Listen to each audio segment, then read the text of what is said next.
J'espère faire ami-ami avec les tribus cannibales du coin. » T'es dingue. Si je ne te connaissais pas aussi bien, tu me ferais flipper. Essaie juste de ne pas effrayer les autres. Ce serait con qu'un des membres du groupe décide de te perdre volontairement dans la jungle dès le début du voyage. Ce serait le plus beau jour de ma vie, tu veux dire. Raillai-je. Adieu civilisation. Bonjour solitude. Un rêve éveillé. Hein, Betty? Je tourne la tête pour parler à mon sac avant d'adresser un grand sourire à Yen qui lève les yeux au ciel. Lasse, elle secoue ses cheveux en franchissant la porte automatique pendant que j'éclate de rire. L'humidité de l'air, dense et suffocante, s'infiltre aussitôt dans mes bronches. L'atmosphère est lourde au point de donner l'impression qu'une chape de plomb vient de s'abattre sur moi. J'ai ingurgité le maximum d'informations possibles sur cet endroit, mais la réalité est bien différente des livres. Le simple fait de respirer dans cette région tropicale s'avère troublant. Une odeur boisée de terre et de végétation envahit mes sens. J'inspire à plein poumon en rejoignant la zone où quelques taxis-brousses sont garés. Un chauffeur nous attend déjà sur le parking avec un minibus réservé par nos soins. Une fois tout le monde installé, je m'assieds sur la dernière place libre. Le véhicule démarre, les discussions s'animent, mais je reste en retrait, fidèle à moi-même. C'est plus fort que moi. Je suis mal à l'aise, même en présence de personnes qui utilisent un vocabulaire similaire au mien.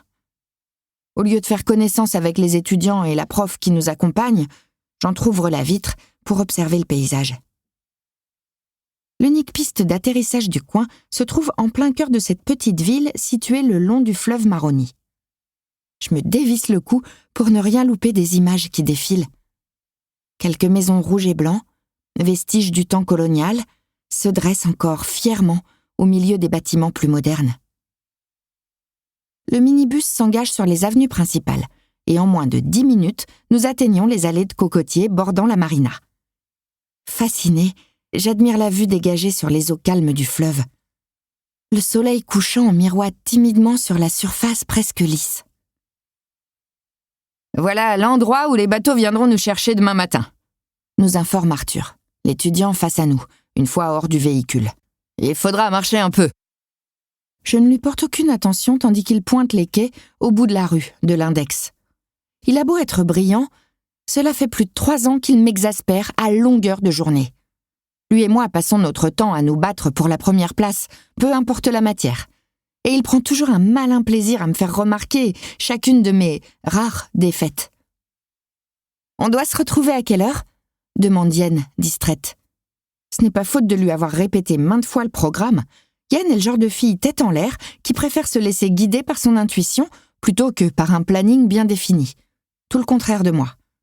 9 heures, lui soufflai-je. Ouais, 9 heures, lui confirme Arthur. Mais c'est mieux d'y être 15 minutes plus tôt pour l'organisation. J'ai parlé au capitaine d'un des catamarans hier. Si on veut démarrer nos recherches dès demain, il faut être ponctuel, surtout avec la météo capricieuse du coin. Je me retiens de soupirer.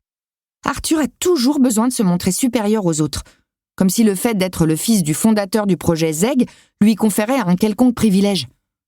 Je me demande s'il n'aurait pas un gros complexe d'infériorité. Peut-être qu'il en a une toute petite. Je me mords les lèvres pour ne pas rire toute seule. Quoi qu'il en soit, j'espère juste qu'il s'abstiendra de donner son avis sur tout le temps. Ce serait dommage qu'il tombe accidentellement du bateau. Je réprime mon fou rire pendant que le groupe se divise naturellement en deux. Yen ainsi qu'une blonde aux cheveux bouclés rencontrée dans le hall de l'aéroport marchent près de moi. Nous suivons les garçons à distance. Contrairement aux autres étudiants, je n'ai pas eu l'occasion d'assister aux réunions préparatoires, vu que, durant quelques semaines, je ne faisais plus partie du ZEG.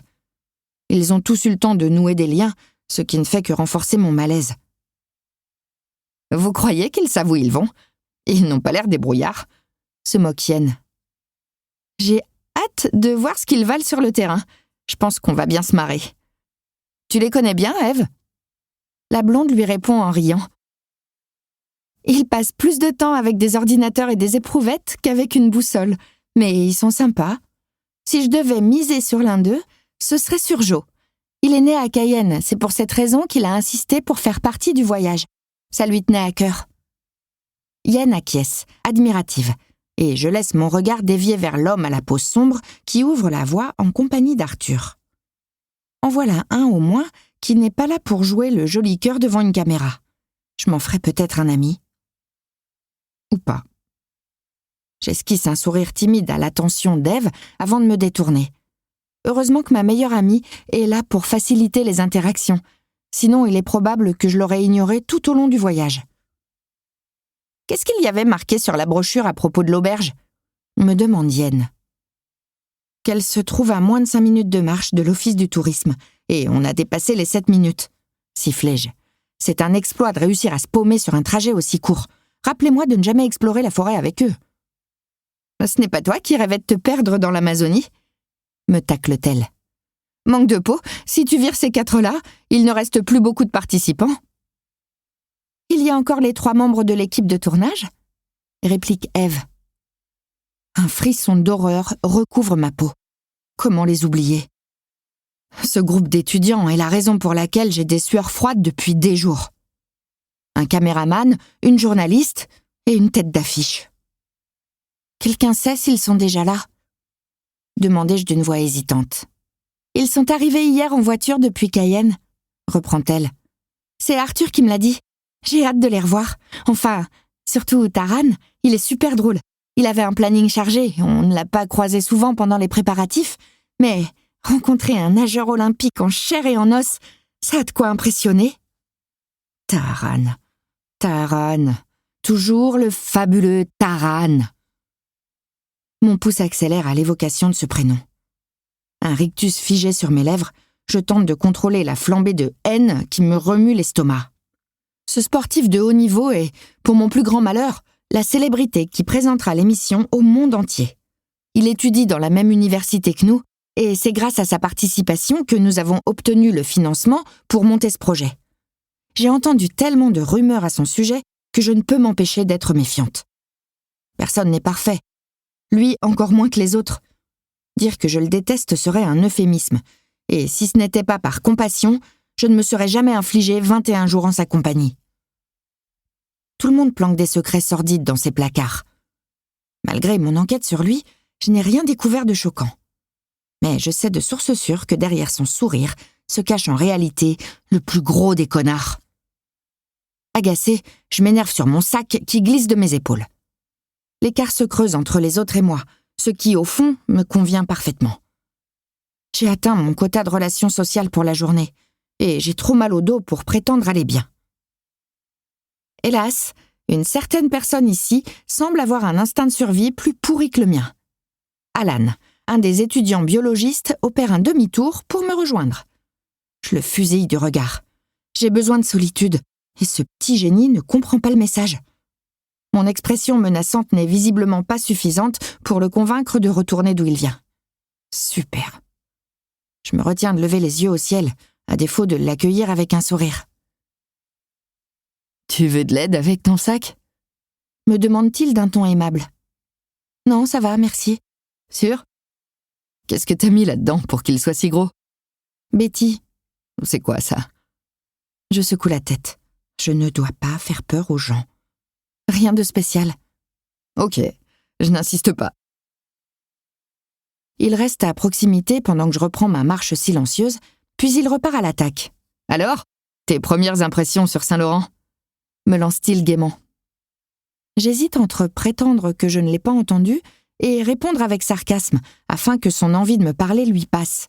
Comme si elle devinait le fil de mes pensées, Yen m'adresse un regard encourageant qui m'arrache un soupir. J'ai promis de faire l'effort de me sociabiliser durant ce voyage.